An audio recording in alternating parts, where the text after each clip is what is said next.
L'apport en numéraire des catégories d'apport. Donc, l'apport en numéraire aujourd'hui des catégories d'apport, des conditions de fonds à la création de la société, troisième partie.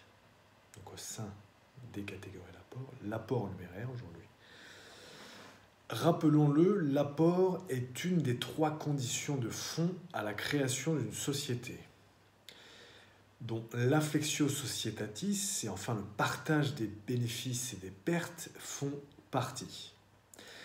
Comme nous l'indiquions, il y a plusieurs catégories d'apport. Premièrement, l'apport en numéraire. Deuxièmement, l'apport en nature.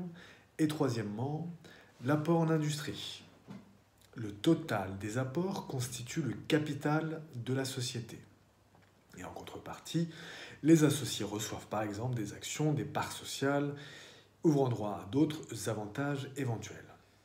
À première vue, l'apport en numéraire est plutôt simple.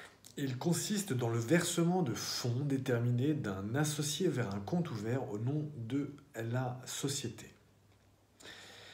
Dans les sociétés de capitaux, le notaire demandera la fourniture d'un certificat de blocage de la part de la banque teneuse de compte pour s'assurer que les fonds sont bien sur le compte. Nous aborderons par la suite la question des apports en nature, puis des apports en industrie.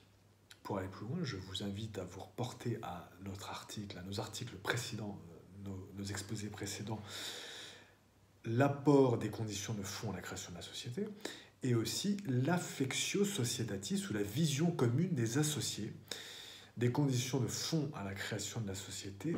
Deuxième, c'était la première partie, celle-ci, et l'autre, sur l'apport, c'est la deuxième partie. Et aujourd'hui, c'est donc la troisième partie, et c'est l'apport en numéraire des conditions de fonds à la création de la société, et c'est le début des catégories d'apport. Bertrand Mariot, avocat à la Cour, à très bientôt.